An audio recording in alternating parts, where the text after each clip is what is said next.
Salut à tous, c'est Dorianku. On espère que vous allez bien. Aujourd'hui on se retrouve pour une vidéo sur le top 10 des meilleurs mangas de 2020. Alors comme vous savez, 2020 c'était pas une année faux folle, hein, on va pas se mentir, non, avec les tensions génial, avec Donald Trump, le coronavirus, tout ça. Vraiment 2020 c'était pas ouf, mais niveau manga c'était incroyable. Vraiment il y a eu plein de mangas qui étaient incroyables. Et aujourd'hui on vous propose notre top 10 pour nous, les mangas les plus incroyables de 2020. Avant de commencer, n'oubliez pas de nous suivre sur nos réseaux qui sont Discord, Instagram et Twitter. Et d'ailleurs le Discord, Xener vient de le refaire, donc il vous explique vite fait. Ouais bah du coup j'ai refait tous les salons, voilà, il y a vraiment de tout. Il y a du gaming, il y a des théories, il y a toutes les infos sur la chaîne, on a des membres pour le staff, on a des bots, on a absolument tout. On vous met le lien en description, vous pouvez aussi aller dans la description de la chaîne en elle-même ou même sur la bannière si vous êtes sur PC. Vous cliquez dessus, c'est bon, vous êtes dessus directement, vous avez juste à accepter le règlement et voilà, c'est bon. Voilà, donc le Discord est juste ouf, moi je l'ai rejoint également et vraiment il est vraiment bien, t'as géré de fou et voilà. Du coup c'est parti, on commence tout de suite.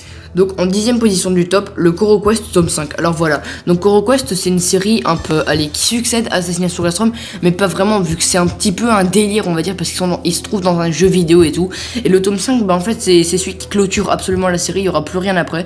Et il est vraiment extrêmement drôle, il y a des références à JoJo's Bizarre Adventure, Dragon Ball et d'autres. Il est vraiment extraordinaire, c'est vraiment ultra marrant et je vous le conseille vraiment fortement. Ensuite en 9ème place, le One Piece tome 93. Donc vraiment il y a plein de trucs extraordinaires qui sont dans ce tome. Donc déjà il y a la poursuite de l'arc Wano. L'arc Wano qu'au début j'aimais pas trop. D'ailleurs au début du tome 93 je l'aimais pas trop. Mais après on a eu la découverte de Kamazo. Ensuite Luffy et Zoro qui étaient en mode badass. Parce que clairement dans ce tome Luffy et Zoro ils commencent à s'améliorer, à devenir beaucoup plus puissants et beaucoup plus badass. Et surtout à la fin il y a la mort de Yasue qui était quand même hyper triste. Même si c'est un personnage qu'on connaissait que depuis 2 tomes. Vraiment c'était quand même assez triste. Donc ensuite, en 8ème position, nous avons le One Punch Man tome 19. Alors voilà, celui-là c'était vraiment un énorme tome de One Punch Man, un des plus gros pour moi, à part le tome 7 contre Lord Boros qui était vraiment quand même extraordinaire, avec ce combat qui est juste énorme. Bref, donc le One Punch Man tome 19, il est énorme parce qu'on commence à en savoir beaucoup plus sur l'association des monstres, et même sur Blast, le tout premier de l'association des héros, on commence à en parler plus. Garo, un peu le méchant actuellement il est limite plus méchant que les monstres, vu que les monstres sont claqués au sol un peu, donc on commence à voir sa vraie puissance et surtout à rencontrer les lieutenants de l'association des monstres avec des combats juste énormes. On continue à la 7ème place avec Twin Star Exorcist tome 18. Donc dans ce tome, il y a vraiment beaucoup de choses qui se passent, surtout la mort d'Arima Tsukimikado, donc le chef des exorcistes. Vraiment c'était assez triste cette mort, mais avant cette mort, il y a quand même l'éveil de sa puissance et clairement, il est beaucoup trop puissant. Arima, je savais pas qu'il était aussi puissant, mais ça m'étonne pas en vrai qu'il soit aussi puissant, puisque c'est quand même le chef des Onmyoji. Du coup, vraiment, je vous conseille ce manga si vous connaissez pas, parce que il est pas hyper connu, mais clairement, il est beaucoup trop bien manga. Ensuite, il y a aussi Rokuro qui éveille un peu sa puissance, qui devient beaucoup plus puissant, avec son bras droit qui également devient aussi beaucoup plus puissant.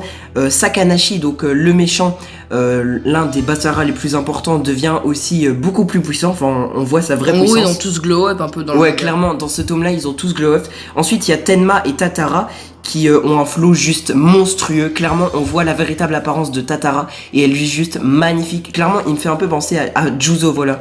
Il me fait un peu penser à Juzo de Tokyo Ghoul, je sais pas pourquoi, un peu par son apparence et tout simplement parce qu'il a une folie meurtrière incroyable. Tenma, après, il se rejoint au combat entre Rokuro et Yuto. Et normalement dans le tome 19 ce sera ce combat là. Je sais que le tome 19 est déjà sorti mais j'ai pas su le lire, du coup il sera pas dans ce top. Donc maintenant en 6ème position, le tome 13 de The Promised Neverland. Alors The Promised Neverland c'est un manga pas assez connu pour moi et un petit peu trop sous-coté à mon goût personnellement, parce que c'est vraiment un manga extraordinaire. D'ailleurs avant d'en dire plus, je vous le conseille vraiment très fortement, l'histoire est vraiment énorme. Vraiment ce manga il est beaucoup trop sous-coté, c'est vraiment vrai. un des meilleurs depuis qu'il est sorti, c'est incroyable vraiment. Vraiment c'est juste un manga vraiment énorme. Du coup le tome 13 simplement parce qu'il y a des énormes révélations. Du coup attention, spoiler ici.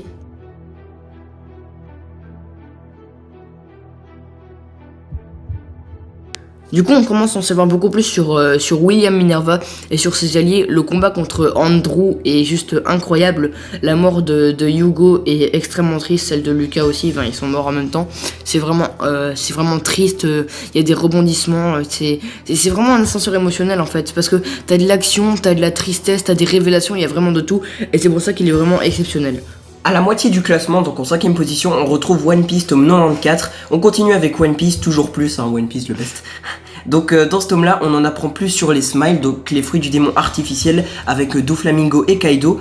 Il y a la rencontre entre Kaido et Big Mom, on sait pas vraiment ce qui va se passer dans le tome 94, mais on l'apprendra dans le tome 95, mais en tout cas il y a leur rencontre. On apprend également des choses sur Gyukimaru, donc du pont des détrousseurs. Au début je trouvais que c'était un personnage pas forcément attachant, mais après on apprend un peu son histoire avec le renard, et vraiment il devient beaucoup plus attachant. Et à la fin du tome on en apprend plus sur Enma qui nous est parlé par Iori, donc clairement ce sabre déjà dans le tome 94 avait l'air tellement intéressant, et dans le tome 95 il le sera encore plus. Donc clairement le tome 94 franchement j'étais hypé de fou, et il m'a plu encore plus que le tome 93. Le tome 93 c'est vraiment, je l'ai aimé bof par rapport au tome 94 qui était incroyable.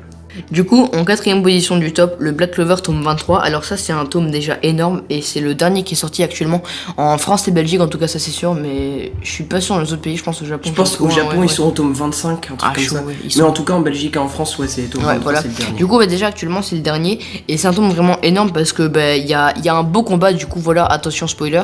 Il y a un énorme combat contre un de la famille du roi, je sais plus comment il s'appelle ni leur Moi non famille. plus, mais c'est celui qui utilise la magie de la balance. Famille Kira, voilà, la famille Kira. Donc oui, il a la magie de la balance, c'est un juge, et il y a un énorme combat contre lui, voilà, enfin énorme, un bon combat en tout cas. Et il y a l'apparition d'un nouveau personnage extrêmement puissant qui a détruit le royaume de Diamant, si je me rappelle bien, à lui tout seul, une armée.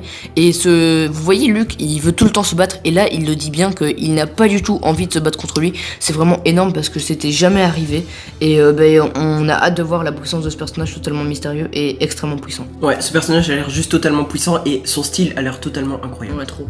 Ensuite, dans le top 3, en 3ème place, One Piece tome 95. Je vous ai dit, toujours plus de One Piece. Donc dans ce tome-là, Zoro récupère Enma, donc je vous avais dit que je voulais en apprendre plus sur Enma, et clairement dans ce tome, Zoro il utilise Enma et c'est incroyable. Genre en un coup de sabre, il découpe une montagne. Ce sabre a l'air juste incroyable. Ensuite, on rencontre entre guillemets, parce qu'on les voit pas vraiment, mais on voit l'apparence des Numbers. On voit leur ombre un petit peu. Ouais. Enfin, on les voit dans la pénombre, on dirait il y a un brouillard. Ils ont l'air tellement immenses et tellement puissants, j'ai juste hâte de voir ça, et ça va être incroyable. Ensuite, il y a les découvertes de l'unité Sword de la marine, avec Drake qui est dedans, et également Kobe, justement, qui est dans l'unité de Sword. Vraiment cette unité, j'ai hâte d'en apprendre plus, et il y avait des petites théories comme quoi Akainu pourrait être de l'unité, mais pour moi, de ma part, je pense pas que c'est possible que Akainu en fasse partie, mais on en parlera peut-être dans une vidéo. Et également, il y a des révélations sur les Rox et Rox. Donc c'est un des personnages qui m'intrigue le plus. Je sais pas si c'est le cas de tout le monde, mais en tout cas moi. D'ailleurs attends, je te coupe, mais j'en profite. On a fait une théorie sur qui est Rox, et voilà, vous pouvez aller le voir. On mettra le lien en description. Voilà, on a changé la miniature il y a pas longtemps et elle a fait un peu plus de vues suite au changement de miniature. Donc voilà, Rox c'est un personnage qui m'intrigue beaucoup et qui me hype le plus, encore plus que Vegapunk, encore plus que la mère de Luffy. Clairement, pardon, je me trompe. Pas Vegapunk mais Rox, clairement c'est un personnage, j'ai trop hâte d'en apprendre plus à son sujet, même si on en connaît déjà beaucoup parce que j'adore ce personnage. Et pour finir avec ce tome 95, on apprend également les primes des Yonko et de Barbe Blanche et Roger. Alors je vais pas dire les primes pour pas spoiler, voilà, j'ai déjà assez spoilé, donc je vais pas vous dire. De toute façon, si vous voulez les connaître, vous pouvez aller voir ma vidéo sur donc on vous mettra aussi en description sur l'incroyable prime de Dragon, une One Piece Story. Toutes les primes sont citées, voilà, vous pouvez aller voir. Vous pouvez aller la voir. Du coup maintenant en deuxième position du top, nous avons, là on s'approche vraiment de la première place, donc vous dites bien que c'est vraiment des tomes énormes. On a le The Promised Neverland tome 14, voilà, on le met en deuxième, et vraiment on vous le répète, c'est un manga trop sous-côté alors que c'est un manga vraiment extraordinaire, c'est vraiment juste génial. Les dessins en plus, je trouve c'est un style de dessin vraiment super beau, vraiment, je pense que c'est un style qui plairait à tout le monde. Du coup, donc attention spoiler encore une fois, voilà, on vous laisse 2-3 secondes pour mettre pause ou alors pour avancer. De toute façon on vous met ici le temps, allez, pour sera à la première place. Voilà, et du coup, donc dedans, on apprend qui est réellement William Minerva. Alors William Minerva, voilà, il est décédé. On apprend qu'en réalité c'est Norman qui a pris son identité. On découvre ses alliés, on découvre le refuge, comment on les voit détruire des fermes avec, on en sait plus sur l'élevage intensif. Il y a plein de révélations comme ça. On découvre une équipe d'élite en quelque sorte qui s'amuse à détruire des fermes, qui détruisent des fermes pour sauver les enfants aux côtés de Norman, alias William Minerva, voilà. Et on en apprend vraiment énormément sur tout. Et enfin, en première position, Black Clover tome 22. Ce tome est juste incroyable et c'est le tome qui nous a donné envie de faire cette vidéo. Ce tome, il est tout simplement incroyable car il y a le combat contre le démon d'il y a 500 ans. Oh, incroyable. Ce combat est juste hallucinant. D'ailleurs, je te coupe encore une fois pour une autre vidéo. En fait, cette vidéo, elle fait référence à toutes nos vidéos. On a fait un top 10 des meilleurs démons dans les mangas. Du coup, vous pouvez aussi la voir et on vous met le lien en description, voilà. Voilà, c'est une vidéo qui nous a pris quand même pas mal de temps parce qu'il y a beaucoup de démons dans les mangas, donc n'hésitez pas, ça fait toujours plaisir. Donc je continue, clairement ce démon il est juste incroyable, c'est pour moi l'un des démons les plus puissants dans tous les mangas. Clairement il est juste surpuissant, il peut arrêter toutes les attaques, il peut en faire, enfin clairement voilà, le combat est incroyable. En plus il a, donc vous voyez dans Black Clover il y a les grimoires à 5 feuilles avec les trèfles à 5 feuilles, et ben donc Asta en a un, lui il en a 2, c'est incroyable vraiment. Ensuite il y a des révélations qui parlent de ce qui s'est passé il y a 500 ans, et ces révélations elles sont juste folles parce que dans les mangas, un truc que j'adore le plus avec les combats c'est les révélations. Dans One Piece je préfère encore les révélations que les combats. Et également il y a le premier empereur mage qui arrive et tout, il y a des trucs avec Light, également des révélations avec l'empereur mage, c'est juste incroyable et on apprend enfin la vérité sur Secret alias Nero. Donc en fait ouais, l'oiseau. Voilà. Vous voyez le petit oiseau, donc si vous y êtes pas encore, voilà c'est un spoil. Mais vous voyez le petit oiseau qui se pose toujours sur la tête d'Asta, bah en réalité c'est un membre du Taureau Noir. Voilà. Ouais, c'est une fille qui s'appelle Secret. Du coup, ouais, je sais pas si tu l'as dit, mais c'est pas dans ce tome-là qu'il y a l'empereur mage, donc actuellement, donc Julius qui il est ressuscité. Ah ouais, mais voilà. sous forme d'un gamin, voilà. Ouais, j'ai oublié de le dire, mais c'était tout simplement énorme aussi, c'est que oui, Julius ressuscite entre guillemets parce qu'il était pas vraiment mort, mais en fait il ressuscite en étant un gamin. En gros, il a remonté le temps grâce à son grimoire jusqu'à devenir un gamin, sauf que son grimoire, bah il l'a déglingué, il a utilisé toute sa magie. Du coup, il a plus qu'une page, mais on sait qu'il est toujours en vie, c'est juste que maintenant c'est un gamin. Ouais, et en plus le truc c'est qu'il garde son intelligence, donc il reste toujours aussi intelligent malgré sa toute petite taille. Et vraiment c'est incroyable. Voilà, du coup on espère que cette vidéo vous aura plu. On a parlé beaucoup parce que en fait les vidéos qu'on prépare pas beaucoup, elles nous prennent plus de temps. Genre là on est à 15 minutes, on va sûrement couper des moments, mais là on est à 15 minutes de vidéo, mais on parle toujours plus quand c'est des vidéos qui sont pas vraiment préparées. Parce que plus on parle, plus on a des idées et tout, et on en rajoute. Du coup ici on n'a pas vraiment fait de texte, donc c'est pour ça que ça a pris plus de temps. On sait pas combien de temps elle durera avec les coupures, mais ici elle dure 15 minutes. Donc on espère que cette vidéo vous aura plu. Aussi, je te coupe encore une fois, mais bientôt une nouvelle vidéo sur la chaîne de Hugo One Piece, voilà. Ouais. Une vidéo avec Maël et lui-même, voilà, du coup une vidéo qui arrive très prochainement. Du coup leur chaîne c'est le Café du Manga et on va faire une vidéo avec eux. Voilà. Du coup sur ce les amis, à très bientôt et salut.